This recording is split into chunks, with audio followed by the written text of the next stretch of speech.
Naam, hujambo, karibu tena kwenye zile exclusive update ambazo tumekuandalia hapa kupitia Mponela Update. Mimi naitwa Michael, wengi wanapenda kuniita mtaalamu wa pasi za mwisho, lakini leo kubwa zaidi ambayo nimekuandalia hapa ni kuhusiana na bodi ya ligi ya Tanzania. TPLB imeweza kutoa barua rasmi kwa vyombo vya habari, na tukumbuke hapo nyuma ilichezwa dabi ya Kariakoo, ni Simba dhidi ya Yanga Africans katika uwanja wa Meja Jenerali Samuyo, na Yanga Africans imetozwa faini ya milioni 30 kwa kosa la kuto kutumia dressing room za uwanja wa Meja Jenerali Samuyo, na badala yake wakatumia nyuma ya jirani na kiwanja. Nadhani ambao tumeweza kuscroll kwenye mitandao mbalimbali, blog mbalimbali, tumeweza kuona ile nyumba nyeupe ambayo ilikuwa inaonekana maarufu kama White House, na mimi na nakiri taarifa ya bodi ya ligi ambayo imetolewa hivi punde masaa machache yaliyopita. Ni kamati ya uendeshaji na usimamizi wa ligi ya bodi ya ligi kuu Tanzania bara TPLB katika kikao chake cha Mei 9, 2026 ilipitia mwenendo na matukio mbalimbali ya ligi na kufanya maamuzi yafuatayo.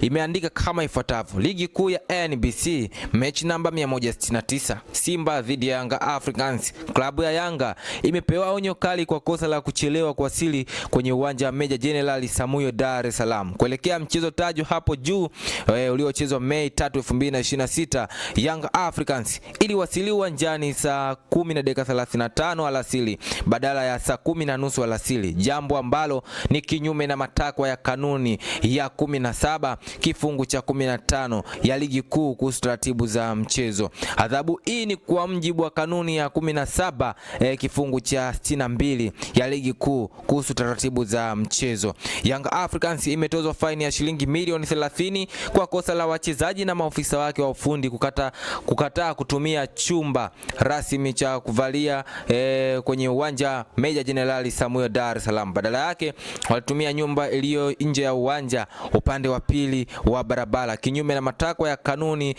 ya 17 kifungu cha 20 ya ligi kuu kuhusu taratibu za mchezo. Adhabu hii ni kwa mujibu wa kanuni ya 27 kifungu cha 7 ya ligi kuu kuhusu vyombo vya maamuzi. Manager klabu ya Young African Walter Harrison amefungiwa michezo mitatu na kutozwa faini ya shilingi milioni 1 kwa kosa la kumsukuma mchezaji wa Simba Clatous Chota Chama Triple C Mwamba wa Lusaka kwenye mchezo tajwa hapo juu.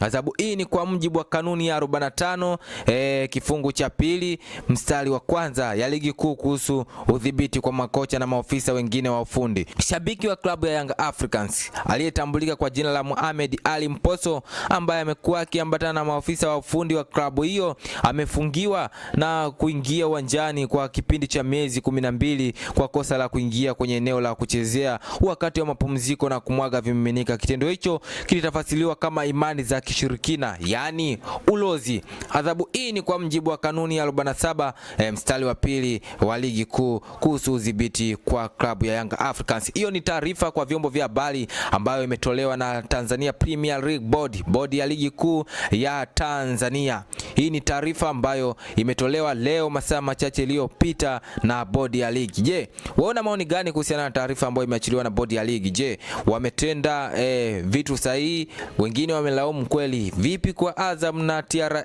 United ambao wachezaji wa Azam waliathirika na wao pia wanahitaji kupewa adhabu?